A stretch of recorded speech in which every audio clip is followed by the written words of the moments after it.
Hello friends, carry on study with home academy में आप सभी का स्वागत है। आज है 14 जून 2023 और आज इस वीडियो में हम बात कर रहे हैं 13 जून और 14 जून के क्रम पर छत्तीसगढ़ राष्ट्रीय और अंतर्राष्ट्रीय के महत्वपूर्ण करंट अफेयर्स के बारे में, जो कि अभी आपके सभी आने वाले प्रतियोगी परीक्षाओं के दृष्टिकोण से बहुत ही इम्पोर्टेंट है।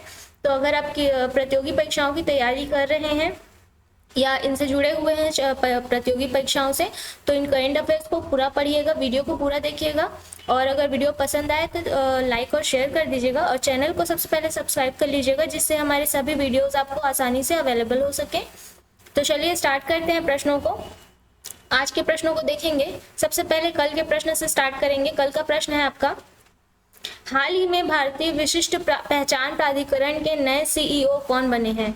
तो ये है अमित अग्रवाल। ठीक है, भारतीय विशिष्ट पहचान प्राधिकरण के नए सीईओ अमित अग्रवाल बने हैं। और सुबोध कुमार सिंह को राष्ट्रीय परीक्षण एजेंसी का महानिदेशक नियुक्त किया गया है। ठीक है, याद रखिएगा। सबसे पहले याद रखिएगा कि अमित अग्रवाल और जो सुबोध कुमार सिंह हैं, ये दोनों छत्तीसगढ़ कैडर के भारतीय प्रशासनिक सेवा यानी कि आईएएस अधिकारी हैं। ठीक है, और सुबोध कुमार सिंह को तो जो है राष्ट्रीय परीक्षण एजेंसी का जो है महानिदेशक नियुक्त किया गया है और अमित अग्रवाल को भारतीय विशिष्ट पहचान प्राधिकरण का नया सीईओ नियुक्त किया गया है। ठीक है, सुबोध कुमार सिंह वर्तमान में खाद्य एवं सार्वजनिक वितरण विभाग में अपर सचिव के पद पर कार्यरत है। ठीक है, याद रखिएगा। चलिए अगला प्रश्न देखते हैं। हाल ही में मुख्यमंत्री बाल उदय योजना पर एक दिवसीय राज्य स्तरीय कार्यशाला कहाँ आयोजित की गई है? तो जो एक दिवसीय राज्य स्तरीय कार्यशाला आयोजित की गई है मुख्यमंत्री बाल उदय योजना पर, ये रायपुर के लाभांडी में आयोजित की गई। विस्तार पर बात करते हैं। इसका मुख्य उद्देश्य बालकों की देखरेख, समुचित पुनर्वास और एक सफल नागरिक के रूप में उनको स्थापित करना है। ठीक है, इस योजना के बारे में बताया जा रहा है। ये योजना जो है, इसका मुख्य उद्देश्य बालकों की देखरेख, समुचित पुनर्वास और एक सफल नागरिक के रूप में उनको स्थापित करना है। और योजना के तहत जो है राज्य में, छत्तीसगढ़ राज्य में संचालित 69 बाल देखरेख संस्थाओं के यानी कि 69 बाल देखरेख संस्थाओं के 108 बच्चों को लाभान्वित किया जाएगा। ठीक है, संस्था के बच्चों के लिए राज्य द्वारा उल्लास, उजियार, उम्मीद और उमंग कार्यक्रम चलाए जा रहे हैं।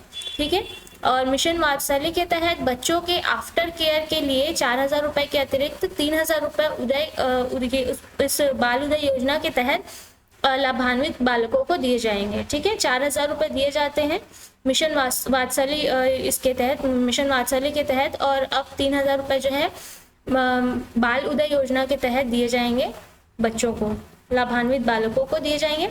अगला प्रश्न है, राज्य में वर्ष 2023 के लिए तेंदुपत्ता संग्राहकों को कितने रुपए का प्रोत्साहन पारिश्रमिक वितरित किया जाएगा? तो ये जो है 424 करोड़ 11 लाख रुपए का पारिश्रमिक वितरित किया जाएगा वर्ष 2023 के लिए। आइए विस्तार पर बात करते हैं। संग्रहण वर्ष 2021 में 733 समितियों के 9,49,944 संग्राहकों को 163 करोड़ 62 लाख रुपए की तथा वर्ष 2022 के लिए 661 समितियों के 8,61,772 संग्राहकों को 260 करोड़ 49 लाख रुपए का प्रोत्साहन पारिश्रमिक वितरित किए जाने की जो है अनुमति दी गई थी। अब वर्ष 2023 में कुल 81,095.457 मानक बोरा तेंदुपत्ता संग्रहण किया गया है। याद रखिएगा, इस वर्ष 2023 में 81,095.457 मानक बोरा तेंदुपत्ता संग्रहण किया गया है, जो कि पिछले वर्ष यानी कि 2022 की तुलना में अधिक है। पिछले वर्ष 2022 में 80,938.356 मानक बोरा तेंदुपत्ता संग्रहण किया गया था। अगला प्रश्न है, मुख्यमंत्री द्वारा शुरू किए गए किस अभियान के तहत एक फोन कॉल पर घर पर ही डॉक्टरों की सेवा मिल रही है? तो ये है डॉक्टर तुमचो द्वार अभियान। ठीक है, याद रखिएगा, डॉक्टर तुमचो द्वार अभियान जो कि मुख्यमंत्री द्वारा शुरू किया गया है।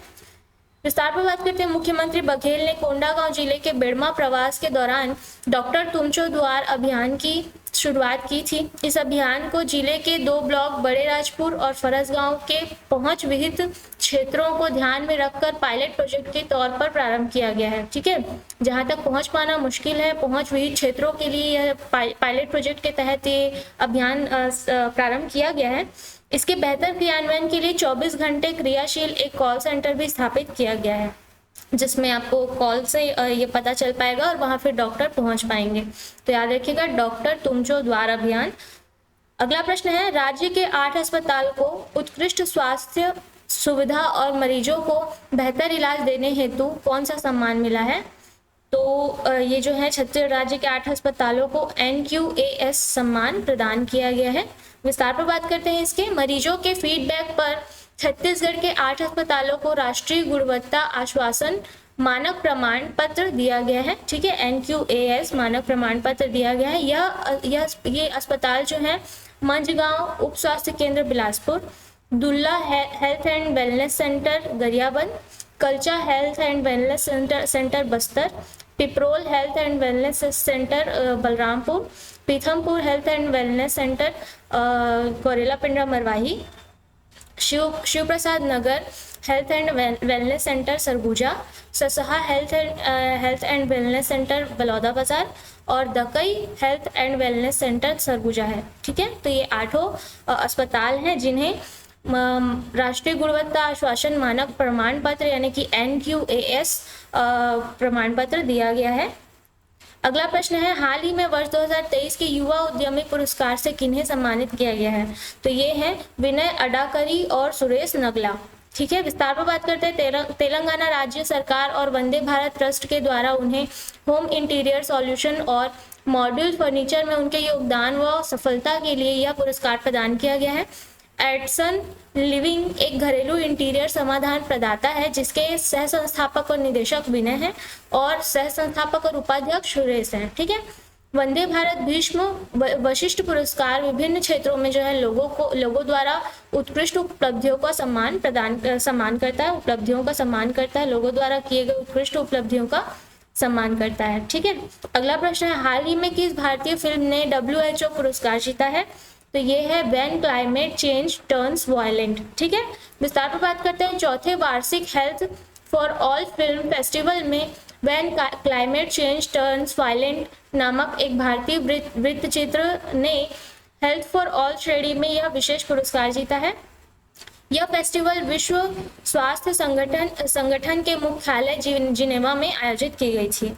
अगला प्रश्न है, हाल ही में पहला जनजातीय खेल महोत्सव किसकी मेजबानी में संपन्न हुआ है? तो आप सभी को पता होगा कि अभी भुवनेश्वर उड़ीसा में जो है ये जनजातीय खेल महोत्सव, पहला जनजातीय खेल महोत्सव आयोजित किया गया था। विस्तार पर बात करते हैं। भुवनेश्वर में पहला जनजातीय खेल महोत्सव संपन्न हुआ जिसमें उड़ीसा पुरुष और महिला दोनों वर्ग में ओवरऑल चैंपियन रहा है। टीम उड़ीसा ने हॉकी और रग्बी पुरुष और महिलाओं की श्रेणी में स्वर्ण पदक जीता है।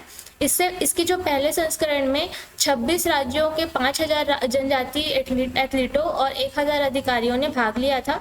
ओवरऑल इवेंट में फर्स्ट रनर अप कर्नाटक और सेकेंड रनर अप जो है झारखंड रहा है। अगला प्रश्न है, हाल ही में अंडर 17 एशियाई कुश्ती चैंपियनशिप में भारत ने कुल कितने पदक जीते हैं? तो भारत ने 1 गोल्ड सहित कुल 7 पदक जीते हैं। विस्तार पर बात करते हैं। चैंपियनशिप में अंकुश ने फ्री स्टाइल 55 किलोग्राम वर्ग में ईरान के अमीर रेजा अली को हराकर भारत के लिए एकमात्र स्वर्ण जीता है। ठीक है, भारत फ्री स्टाइल रैंकिंग में ईरान के बाद दूसरे नंबर पर रहा है। ये नाम याद रखिएगा कि अंकुश ने जो है फ्री स्टाइल में 55 किलोग्राम वर्ग में ईरान के अमीर रेजा अली को हराकर भारत के लिए एकमात्र स्वर्ण जीता है। ये अलग से प्रश्न बन सकता है। ठीक है, तो प्रतियोगिता में सभी 10 फ्री स्टाइल पहलवानों ने पदक जीते हैं जिसमें धनराज, भरत, रुपेश और रोहित ने रजत पदक और तुषार, विनय और जसपूरन सिंह ने 3 कांस्य पदक जीते हैं। ठीक है, और स्वर्ण पदक अंकुश ने जीता है, याद रखिएगा। अगला प्रश्न है, भारत और ADB के मध्य हिमाचल प्रदेश में बागवानी को बढ़ावा देने हेतु कितने मिलियन डॉलर के ऋण समझौते पर हस्ताक्षर किए गए हैं? तो ये है $130 मिलियन। विस्तार पर बात करते हैं। एशियन डेवलपमेंट बैंक यानी ADB और भारत सरकार ने 8 जून को हिमाचल प्रदेश में किसानों की आय बढ़ाने के लिए कृषि उत्पादकता बढ़ाने और सिंचाई सुविधा में सुधार करने, बागवानी कृषि व्यवसायों को बढ़ावा देने के लिए $130 मिलियन के ऋण समझौते पर हस्ताक्षर किए हैं।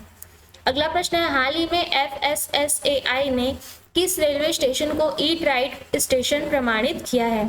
तो ये है गुवाहाटी रेलवे स्टेशन, ठीक है, जिसे FSSAI ने जो है ईट राइट स्टेशन प्रमाणित किया है।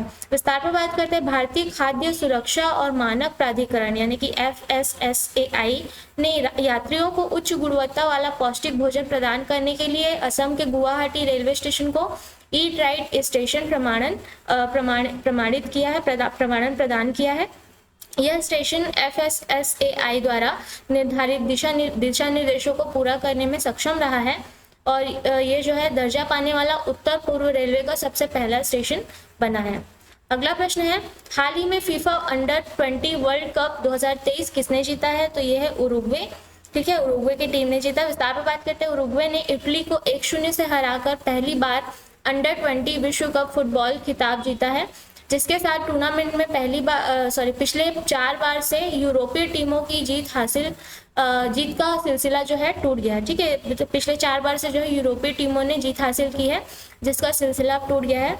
टूर्नामेंट के सर्वश्रेष्ठ खिलाड़ी के रूप में अर्जेंटीना के थियागो अल्माडा ने गोल्डन बॉल पुरस्कार और नाइजीरिया ने 10 गोल कर गोल्डन बूट पुरस्कार जीता है। याद रखिएगा, अर्जेंटीना के थियागो अल्माडा ने गोल्डन बॉल पुरस्कार और नाइजीरिया ने 10 गोल करके गोल्डन बूट पुरस्कार जीता है।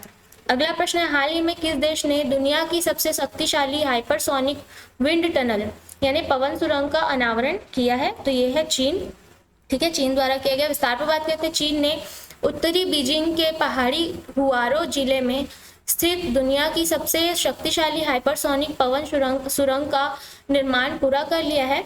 JF-22 नामक इस सुरंग का व्यास 4 मीटर यानी कि 13 फीट है और यह प्रति सेकंड 10 किलोमीटर यानी कि 6.2 मील तक की अविश्वसनीय रूप से उच्च वायु प्रवाह गति उत्पन्न कर सकती है। याद रखिएगा, इसका नाम JF-22 है इस सुरंग का नाम, ठीक है। अगला प्रश्न है, हाल ही में भारत के राष्ट्रीय अभिलेखागार द्वारा किस प्रदर्शनी का आयोजन किया गया है? तो इसका आंसर आपको कमेंट बॉक्स पर देना है। और साथ ही मैं बताना चाहूँगी कि हमारे एकेडमी में क्लासेस ऑफलाइन और ऑनलाइन अवेलेबल है PSC pre, Vyapam and other competitive exams के लिए। तो अगर आप इंटरेस्टेड हैं तो डेमो वगैरह भी अवेलेबल है, फ्री डेमो अवेलेबल यहाँ पे अवेलेबल होते हैं। और अगर आप इंटरेस्टेड हैं तो दिए गए कॉन्टैक्ट नंबर पर कॉन्टैक्ट कर सकते हैं या विजिट कर सकते हैं हमारी एकेडमी में, ओम अकेडमी अमर कॉम्प्लेक्स गांधी चौक में। तो अगर आपको वीडियो अच्छी लगी हो तो वीडियो को लाइक कर दीजिएगा और शेयर कर दीजिएगा और चैनल को सब्सक्राइब ज़रूर कर दीजिएगा। तो कल मिलते हैं अगले वीडियो में, धन्यवाद।